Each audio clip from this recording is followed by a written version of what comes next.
Mes chers compatriotes de métropole, de l'outre-mer et de l'étranger, la crise sanitaire que nous traversons, cette épidémie de Covid-19, dure depuis maintenant plus d'un an. Un an de peine, d'épreuves, où nous aurons été au moins 4,5 millions à contracter la maladie et où bientôt 100 000 familles auront été endeuillées. Un an d'efforts pour tous, d'angoisse, de sacrifice, de fierté aussi et d'actes héroïques.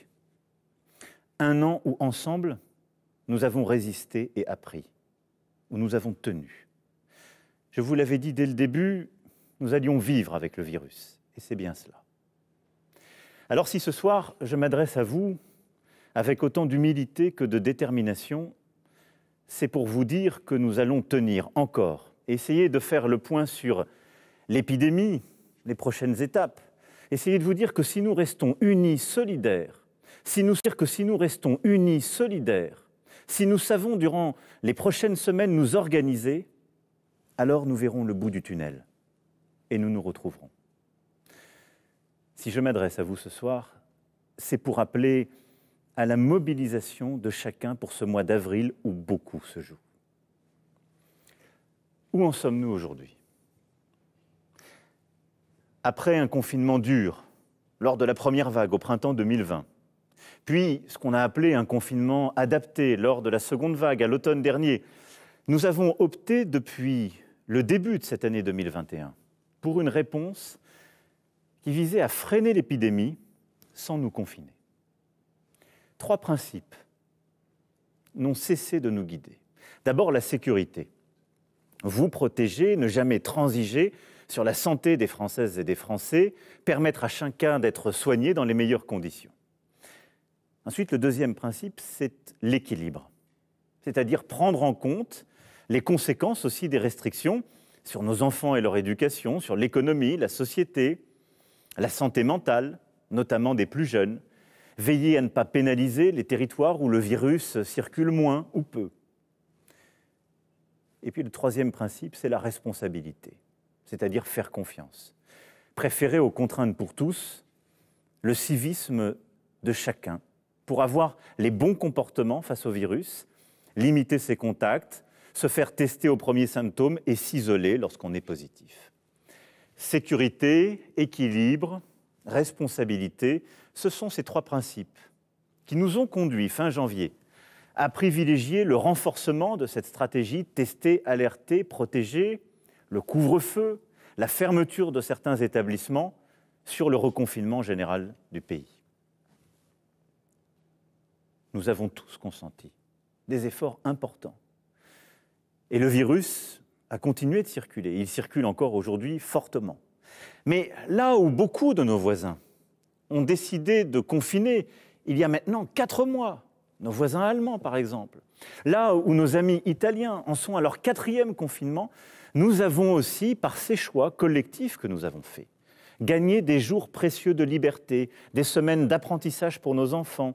Nous avons permis à des centaines de milliers de travailleurs de garder la tête hors de l'eau sans jamais perdre le contrôle de l'épidémie. Nous avons donc, je le crois, bien fait. Croire en la responsabilité des Français, ça n'est jamais un pari. Ces dernières semaines, nous faisons face à une nouvelle donne. Depuis, au fond, les premiers jours du mois, nous sommes entrés dans une course de vitesse. D'un côté, le déploiement de la vaccination, qui permet d'espérer raisonnablement une sortie de crise, et je vais y revenir. Et de l'autre, la propagation dans toute l'Europe d'une nouvelle forme de virus. Ce variant qui a été identifié pour la première fois chez nos voisins britanniques à la fin de l'année dernière, et qui en quelque sorte a fait apparaître une épidémie dans l'épidémie. Celle-ci est plus étendue qu'au printemps dernier, ce qui fait qu'aucune région métropolitaine n'est désormais épargnée. Et celle-ci est aussi plus dangereuse qu'à l'automne, ce qui fait que le virus est plus contagieux, mais aussi plus meurtrier. Les services de réanimation ont à prendre en charge des personnes en bonne santé, qui ont aujourd'hui 60 ans, même 50 ans, quelques-uns parfois plus jeunes. Retenez un chiffre, 44% des patients en réanimation ont aujourd'hui moins de 65 ans. Face à ce double phénomène, nous avons décidé le 18 mars de prendre, pour près de 20 départements, des restrictions complémentaires au couvre-feu national qui était déjà en vigueur. 2 semaines après la mise en place de ces mesures, les chiffres sont clairs. Oui, cette stratégie a eu des premiers effets. Mais très clairement, ces efforts restent trop limités au moment où l'épidémie accélère. En quelque sorte, nous sommes en train de subir cette accélération à cause du variant qui risque de nous faire perdre contrôle si nous ne bougeons pas. Nous devons donc nous fixer, pour les mois à venir, un nouveau cadre. Pour cela, il ne faut absolument pas céder à la panique. Nous avons conservé la maîtrise de la situation à l'hôpital. Cette situation est dure, beaucoup de services sont surchargés, mais nous n'en avons pas perdu le contrôle. Nous ne devons pas non plus céder au déni. Ce serait faux de dire que si nous ne faisions rien, les choses s'amélioreraient d'elles-mêmes. Non. Alors nous nous placerions dans une situation délicate de potentielle saturation de tout le pays. Aussi, pour continuer à protéger la vie au présent, c'est-à-dire les malades, et pour protéger la vie au futur, c'est-à-dire nos enfants, nous devons, pour les mois à venir, fournir chacun un effort supplémentaire. C'est cela ce que je nous demande collectivement ce soir. Un effort des soignants d'abord, pour augmenter nos capacités en réanimation. Je veux ce soir saluer à nouveau, en votre nom à tous, l'action remarquable de nos soignants, et en particulier des équipes de réanimation et de soins critiques, qui, secteur public comme secteur privé, agissent main dans la main, mutualisent les équipes, innovent, non seulement pour soigner les 28 malades du Covid à l'hôpital, mais aussi pour transformer des salles d'opération en salles de réanimation, pour assurer une continuité de soins pour les patients atteints de maladies graves comme le cancer, pour tous les moyens d'urgence, faire en sorte que tous les reçoivent et que tous puissent avoir les soins dont ils ont besoin. En mars dernier, à cette heure-ci, nous les applaudissions. N'oublions pas que depuis 1 an, ils sont sur le pont, sans relâche. Pour augmenter encore le nombre de personnes pouvant être accueillies en réanimation, sans trop déprogrammer, ils sont et seront appuyés dans les prochains jours par des renforts supplémentaires. Le nombre de lits en réanimation a déjà été porté à 7000. Et je veux ici remercier les étudiants en médecine, les retraités, le service de santé des armées, tous les volontaires de la réserve sanitaire. Tous sont mobilisés et seront mobilisés de manière accrue pour porter dans les prochains jours notre capacité à un peu plus de 10 000 lits, en particulier aussi avec l'ouverture de nouvelles capacités d'accueil dans certains hôpitaux parisiens. Deuxième effort, qui nous concerne tous, celui-ci. Les règles qui sont en vigueur dans les 19 départements en vigilance renforcée, ces règles seront étendues à tout le territoire métropolitain dès ce samedi soir et pour 4 semaines. Si nous faisons ce choix qui ne concerne pas nos territoires d'outre-mer, territoires où le virus circule moins, et territoires qui d'ailleurs, pour certains, ont fait de très gros efforts il y a plusieurs semaines pour ralentir aussi le virus de leur côté. Si nous faisons ce choix de toucher tout le territoire métropolitain, c'est parce que plus aucune région métropolitaine n'est aujourd'hui épargnée. Partout, le virus circule vite, de plus en plus vite, et partout, les hospitalisations augmentent. Et donc, chacun doit veiller, non pas à s'enfermer, mais à limiter au maximum les contacts, les rencontres, les moments de proximité avec d'autres personnes. Très concrètement, ça veut dire que le couvre-feu à 19h sera maintenu partout. Le télétravail, qui est sans doute la mesure la plus efficace, le télétravail sera systématisé. Et j'appelle tous les travailleurs et tous les employeurs à y avoir recours à chaque fois qu'ils le peuvent. Les commerces seront fermés sur tous les territoires métropolitains, selon la liste déjà définie dans les 19 départements aujourd'hui concernés. Nos citoyens qui souhaitent changer de région pour aller s'isoler pourront le faire durant ce week-end de Pâques. Les Françaises et les Français de l'étranger qui veulent rentrer en France pourront aussi le faire à tout moment.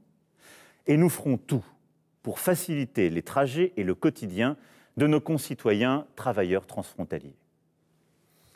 Alors certains militaient, je le sais, pour le retour généralisé de l'attestation, comme en mars 2020. Nous n'avons pas retenu cette option. Parce que l'irresponsabilité de quelques-uns ne doit pas ruiner les efforts de tous. Les contrôles, les sanctions seront renforcées sur la voie publique pour limiter les rassemblements, parce que c'est là que le danger existe, et pour encadrer la consommation d'alcool. Mais très clairement, nous faisons le choix de la confiance, nous faisons le choix de la responsabilité, et si je puis dire, de la respiration. L'attestation ne sera donc obligatoire en journée que pour les déplacements au-delà de 10 km du domicile. En cette période, qui est marquée par de nombreuses fêtes religieuses, je sais aussi pouvoir compter sur vous afin d'éviter, comme nous avons su le faire à Noël, les rassemblements privés, les fêtes avec les amis, la famille, les proches. J'insiste vraiment sur ce point. C'est lors de ces occasions que nous nous contaminons le plus. Il faut donc faire cet effort. C'est un effort pour vous protéger et pour protéger les autres.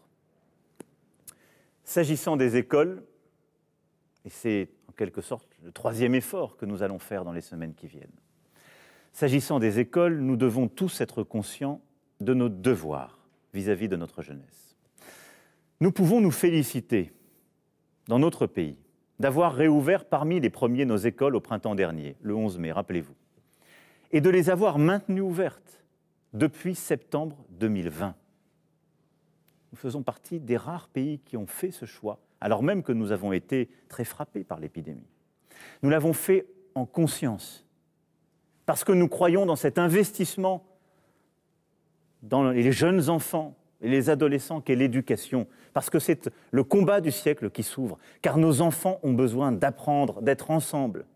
Et nul ne sait dire les conséquences profondes et durables d'une fermeture prolongée des écoles qui renforce les inégalités sociales comme les inégalités de destin. Alors oui, le virus circule dans les établissements scolaires, mais pas plus qu'ailleurs. Et l'éducation de nos enfants, elle, n'est pas négociable. L'école n'est pas négociable. C'est pourquoi nous devons prendre nos responsabilités. Oui, il faut freiner le virus. Aussi, nous allons fermer durant 3 semaines les crèches, les écoles, les collèges et les lycées. Mais oui, nous devons préserver l'éducation et l'apprentissage. C'est pour cela que le calendrier scolaire sera adapté pour ne pas laisser nos enfants seuls et sans apprendre. De manière très concrète, cela signifie que la semaine prochaine, les cours pour les écoles, collèges et lycées se feront à la maison, sauf comme au printemps 2020 pour les enfants des soignants et de quelques autres professions qui seront accueillis, de même que les enfants en situation de handicap, qui doivent continuer à pouvoir être accueillis dans le secteur médico-social. Les 2 semaines suivantes, soit à partir du 12 avril, la France entière, quelle que soit la zone de vacances, sera placée en vacances de printemps. La rentrée aura donc lieu pour tous le 26 avril, physiquement pour les maternelles et les primaires, à distance pour les collèges et les lycées. Le 3 mai, les collégiens et les lycéens pourront retrouver physiquement leurs établissements, le cas échéant, avec des jauges adaptées. Je sais, croyez-moi, ce que cette réorganisation implique de changements profonds pour les parents d'élèves et pour les familles. Mais c'est la solution la plus adaptée pour freiner le virus tout en préservant l'éducation et donc l'avenir de nos enfants. Les étudiants, quant à eux, pourront, pour ceux qui le souhaitent, continuer durant toute cette période à se rendre à l'université pour 1 journée de cours par semaine. Je veux ce soir, en votre nom, remercier et saluer tous nos enseignants. Et avec tous nos enseignants, d'ailleurs, l'ensemble des personnels qui permettent d'accueillir nos enfants dans les écoles, les collèges, les lycées, dans les établissements spécialisés aussi. Car si la France est un des pays à avoir le moins fermé ses écoles, comme je vous le disais, 42 semaines d'ouverture, parfois 2 ou 3 fois plus que certains de nos voisins, c'est grâce à eux. Enfin, comme depuis 1 an, l'accompagnement économique et social sera au rendez-vous. Les parents qui devront garder leurs enfants et ne peuvent pas télétravailler auront droit au chômage partiel. Et pour les salariés, les commerçants, les indépendants, les entrepreneurs et les entreprises, tous les dispositifs actuellement en vigueur seront prolongés. Je sais combien les efforts que je vous demande sont difficiles. Je mesure ce qu'ils emportent de conséquences pour notre pays et pour vos vies. Et vous savez aussi que nous avons tout fait pour prendre ces décisions le plus tard possible et au moment où elles devenaient strictement nécessaires. C'est maintenant. Mais je tiens en même temps à vous dire ce soir que grâce à la vaccination, la sortie de crise se dessine enfin. Parce que oui, à cette heure, vous êtes déjà plus de 8,5 millions à avoir reçu une première injection de vaccin. 3 millions à en avoir reçu 2. Et le vaccin est efficace. Il l'est au bout de 15 jours après l'injection de la deuxième dose. La meilleure preuve d'ailleurs de cette efficacité, elle est dans les chiffres que vous voyez à cet instant à votre écran et dans la mortalité en particulier de nos concitoyens de plus de 80 ans qui ont la mortalité qui a très fortement diminué. La meilleure preuve, elle en est d'ailleurs dans la situation des résidents des maisons de retraite qui, vaccinés à plus de 90%, ont pu progressivement reprendre une vie normale. Notre enjeu principal aujourd'hui, c'est donc d'accélérer encore et encore.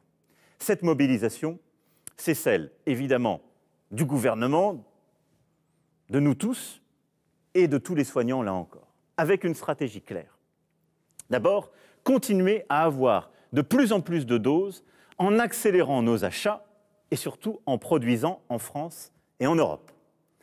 Nous sommes pleinement mobilisés, il y a eu des retards, il y a eu des choses que nous avons corrigées, et je pourrais y revenir, mais dans les semaines à venir, nous allons encore accélérer le nombre de doses que nous obtenons et nous allons progressivement devenir le premier continent au monde en termes de production de vaccins. C'est construire notre indépendance, c'est garantir que s'il faut des doses supplémentaires, nous ne dépendrons plus des autres, c'est garantir aussi la production de nouveaux vaccins s'il y avait à nouveau, à l'automne, hiver ou l'année prochaine, des nouvelles vaccinations à prévoir.